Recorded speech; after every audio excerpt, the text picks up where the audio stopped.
In today's video, we're going to continue on with our series of videos where we're covering all 31 teams to do a season recap and discuss their off-season plans and how they should be better prepared for next season. Today's team we're going to be discussing is the Vancouver Canucks, and we have not only one, but two special guests to join us today, and that's coming up next.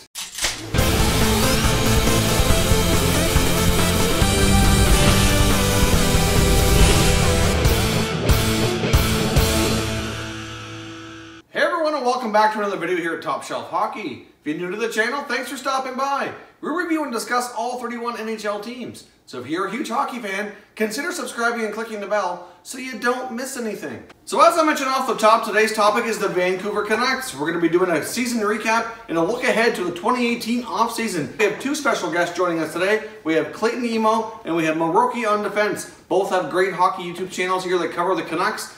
So I highly recommend you check them out. I'm going to have them linked all down below in the description. But once you're finished this video, certainly go check out those channels and consider subscribing. So I'm going to kick things off here with doing a season recap of the Vancouver Canucks.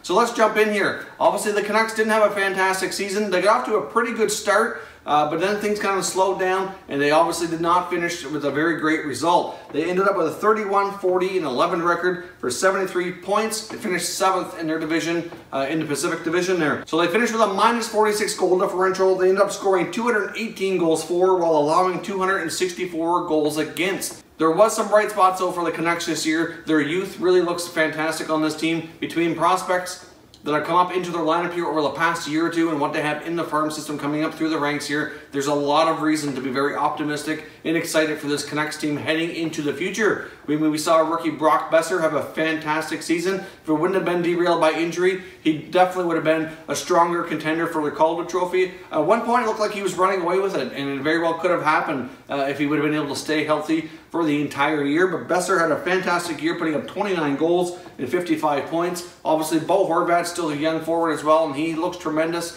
He had a pretty good season as well. Went over to play for Team Canada at the World Championships. Looked pretty solid over there. So between Boeser and Horvat, by far the two brightest forwards already on the roster. There's a lot of reason to be excited for this team moving forward. They're certainly going to be leading the way, and I can probably make an argument that Bo Horvat probably has a strong candidate here to be the next captain of the Vancouver Canucks. This season saw the big finale from the Sedin twins, obviously, as they closed out their NHL careers. Obviously, they still have pretty solid years. Daniel Sedin finished with 23 goals and 55 points. Henrik Sedin scored 3 goals, 47 assists for 50 points. So obviously, the Sedin twins went out on a pretty good high. They had an excellent finish to their season, going out on a great note.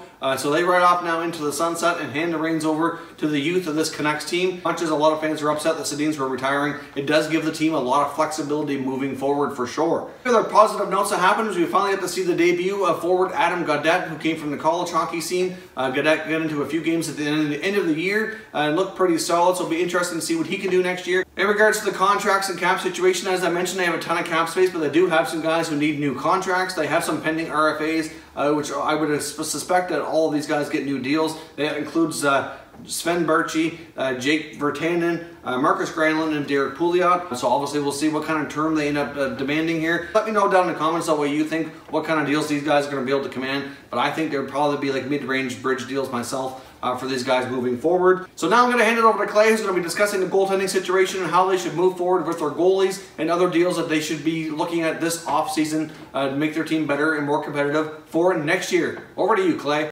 Hello from beautiful Vancouver, BC. My name is Clay Emo. I'm at Canuck Clay on Twitter. I'm at Clay Emo on YouTube. And I'm thrilled that Mike invited me to be part of this video. I'm a long-time Canuck season ticket holder, so I've been through the good, the bad, and the ugly, all three of them during the 2011 Stanley Cup run.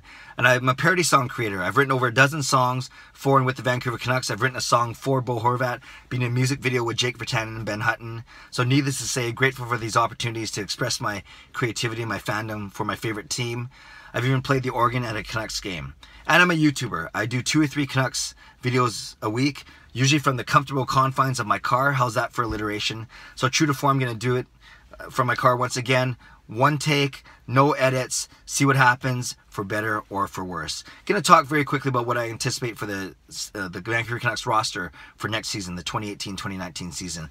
Let's start in goal. Anders Nilsson, he just backstopped Sweden to a gold medal in the World Hockey Championships, but Canucks fans do not seem to be convinced I sent out a Twitter poll right after the gold medal game, and I said this: who do you want the Canucks goalie tandem to be for next season? 59% want it to be Jacob Markstrom and prospect Thatcher Demko. Another 26% want it to be Nilsson and Demko, and only 15% want the tandem from last year to return, and that would be of Markstrom and Nilsson. Obviously, because the Canucks did not have a strong season, and a lot of it had to do with inconsistent goaltending. Let's talk about all three guys really quickly. Thatcher Demko is our prize prospect, 22 years old, 3 strong seasons at Boston College, and then 2 strong seasons in Utica. He played 1 game with the Canucks last season near the end of the year. He won that game, and more importantly, he seemed poised, he seemed confident. He already seemed and sounded like a veteran in his interviews after that 1 game. So Canucks fans are understandably very high on him, and they want to see him in the lineup, and they want to see him soon. I know people within the organization that talk of Demko being the really big thing, the next big thing. In fact, they're talking about him like they talked about Luongo a decade ago. So that's high praise, and that's high expectations, obviously. Anders Nilsson, the backup, he's got a 1 year left on a $2.5 million contract. It's a good contract if he's playing well. It's not a great contract if he's not playing well. And last year he did not do well, putting up some he started the season well, but then struggled with inconsistency throughout the season. So we'll see what happens with him. Lastly, Jacob Markstrom is the returning starter. Took over from Ryan Miller last season, played in 57 of the 82 games, so 2/3 of the games. And he, when he's doing well, when he's playing well, he's tough to beat. He's a big guy. He's efficient around his crease, so he's going to look for more consistency as well as he continues to hold down that starting position. So what's going to happen? Anders Nilsson's trade value is probably the strongest it is right now because of the World Championship, but it might be hard to move him. Maybe they would try and move him before the draft for another draft pick, or more likely they keep him and they might try and move him at the trade deadline. Regardless, fans want to see Demko. Markstrom looks to be the starter, so Anders Nilsson is kind of the wild card here. And one other thing, I don't know if you knew this about the Canucks goalies, they're massive. Markstrom and Nilsson are both 6'6", and Demko is 6'4". So a guy like me, 5'6", probably has no chance to be in the net. Well, not just because of my height, for other reasons too. Okay, let's talk about the D-men. Don't see a lot of change on the blue line. The Canucks have their top 6 plus 1. So really, they already have Alex Edler, Chris Tanev, Eric Gudbranson, Michael Dalzotto, Troy Stecher, Ben Hutton, and Derek Pouliot. Those are the 7 guys that played mostly last year. And now the Canucks are hoping that 2016 draft pick Ole Julevi, the Finnish defenseman, they're hoping that he will be able to step in and have an impact. So those are 8 guys. So obviously you can carry 7 or 8, 1 or 2 extra guys. So those are the 8 guys that we're battling for the top 6 spots. There's been some rumors about moving Chris Tanev. There was a lot of talk about that at the trade deadline last year. But quite simply, he's the Canucks' best defenseman, and I think I've heard Jim Benning talk about being loath to move him. So I don't see a lot of movement on the blue line. Lastly, let's talk about the forwards really quickly. Obviously, a big void now that Daniel and Henrik Sedin have retired. They traded Thomas Vanek, got Jussi Jokinen on the way back. But really, you're looking to fill 2 massive spots in the retirement of the Sedins, with the retirement of the Sedins. On the power play, there's 2 big spots there. They've basically owned that position for the past few years. So obviously a lot of hopes for the prospect Elias Pettersson, I think I just said it the same way 2 times in a row. But obviously there's a lot of hopes for him. He had a massive season last year in the Swedish Elite League. So there are high hopes for Pettersson. There are high hopes for a guy like Adam Gaudette to come in the lineup, maybe as a 3rd or 4th line center. And then of course you have incumbents like Horvat and Besser and Granlund and Berchi and guys like that, Jake Virtanen, of course. So up front, what the Canucks could do, and they may do, with rumors of the salary cap going up, and the Canucks have a lot of room actually. There is talk about getting 1 or 2 mid to high range veterans. I don't, in the free agent pool. I don't see them going after John Tavares, but I've heard names like James Van Riemsdyk. I've heard names like Tyler Bozak. So maybe those guys might be a fit in the $4 to $5 million range. We'll see. The Canucks, like I said, they have a lot of cap room, and they seem to like to bring in at least 1 or 2 veterans. They have Louis Eriksson, going in his 3rd year of his massive 6-year contract. But they also, last year they brought in Sam Gagner, and last year they also brought in Thomas Vanek. And I said Vanek got flipped, and then Jussi Jokinen came in as well near the end of the season. So the Canucks do like to have 1 or 2 older guys, and they might want to fill that leadership void of the Sedins. Of course, you look at guys like Horvat, Besser, and Pettersson, and you get excited. I think of a first line power play of Horvat, Besser, Pettersson, maybe Nikolai Goldobin, and Alex Edler up top. And there'll be a lot more movement, a lot of change from what it was last year with the Sedins and their cycle game. But who knows? So All said and done, the Canucks have some money to spend up to the cap. I don't know how much they will. They're excited about their young team, and I'm sure Brent is going to talk about that. They're excited about their prospects, but we still might be a few years away when it comes to a competitive team. But with the Sedin's retirement, I'm glad they went on their own terms, but at the same time, it does signal the dawn of a new era, a true change in outlook and future for this team. All right, thanks for watching. Subscribe to my channel, please. I'm sure Mike will list it below, but it's at Canuck Clay on Twitter, Clay Emo on YouTube. Subscribe to Mike as well. I'm sure you have if you're watching this video. He's doing some great work.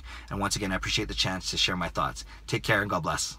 Great job, Clay. Thanks very much for coming on. As I mentioned earlier, Clay's information is linked down below in the description, so certainly go check him out and make sure you subscribe. Now I'm going to hand it over to Brett from Maroki on Defense, who's going to be covering the Canucks prospects and what we should expect for them at the 2018 NHL Draft.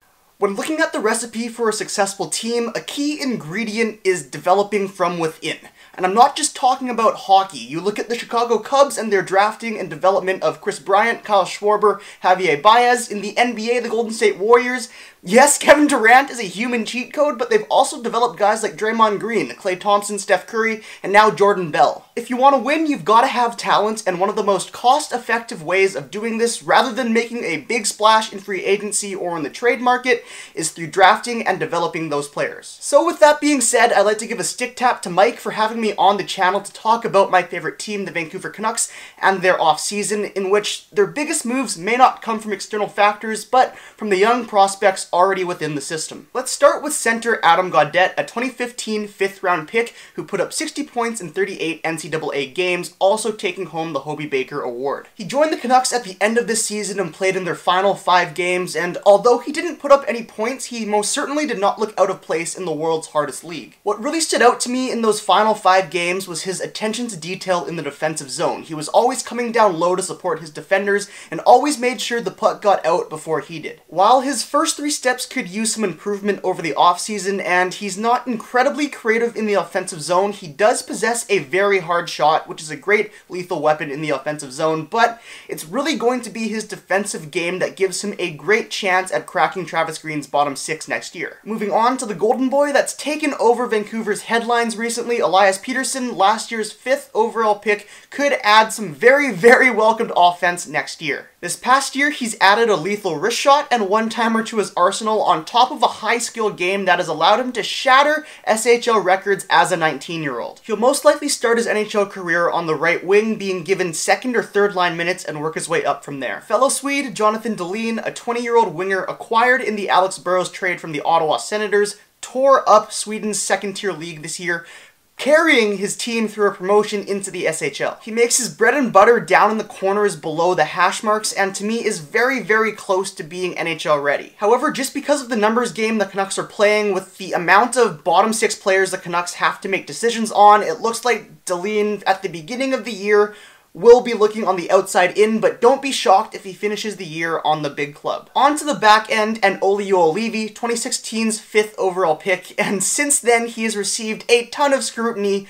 largely because he hasn't made the same strides that a lot of players that were drafted after him have made. This year, he found his footing towards the end of the season in Finland's top league, playing for TPS Turku, and was one of their best defenders in the playoffs. Now, whether or not he makes the team next year is going to be a little tricky, as he has to beat out Alex Edler, Ben Hutton, Derek Pouliot, and Michael Del Zotto, all on the left side. And I don't really think it's in his best interest to start off the year as a 7th defenseman. He needs to play, and if that's in the AHL, so be it. This offseason is going to be of utmost importance for Juolevi, as he's going to have to improve upon his conditioning if he wants to keep up with NHL forwards. He already has a great transition game, and he's pretty solid in his own end.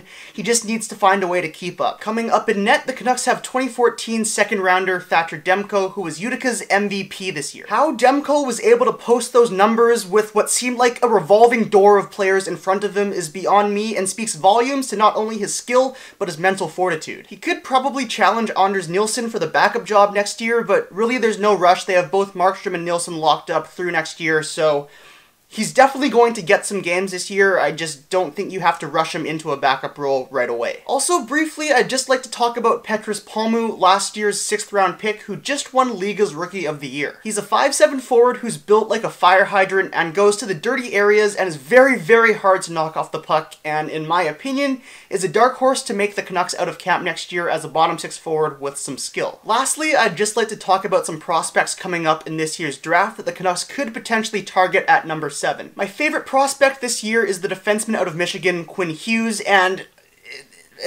he's probably not going to be available at 7, but there is a chance. He's one of, if not the best skater in this year's draft, and is exactly what the Canucks could use with a blend of puck skills and agility. The other D-man that the Canucks could be looking to pick at 7 is Noah Dobson from Acadia Bathurst, although since they just won the Memorial Cup, I could see his draft stock rising just a bit. He's a rangy D-man who can do a little bit of everything well, and in my opinion is the most complete defenseman in this year's draft outside of Rasmus Dahlin. I've also heard multiple reports that Jim Benning is high on him, so that could be the guy that they're targeting, but then again, they could just throw us for a loop and pick someone out of left field that we had no idea about. Kind of like Elias Pettersson last year. Anyway, that's gonna do it for me. Thank you, Mike, once again for having me on your channel. I've been Maroki on Defense, and go Canucks go. Again, I just want to take a minute here and thank Clay and Maroki on Defense for coming on the channel to discuss the Vancouver Canucks with me. I greatly appreciate having you guys on. If you're new to our channel here, I hope you consider subscribing as well. We cover all 31 NHL teams, and there's plenty of content here for all hockey fans to enjoy. So if you're new, hit that subscribe button. If you really enjoyed this video, make sure you hit that like button as well. I'd really appreciate it if you did.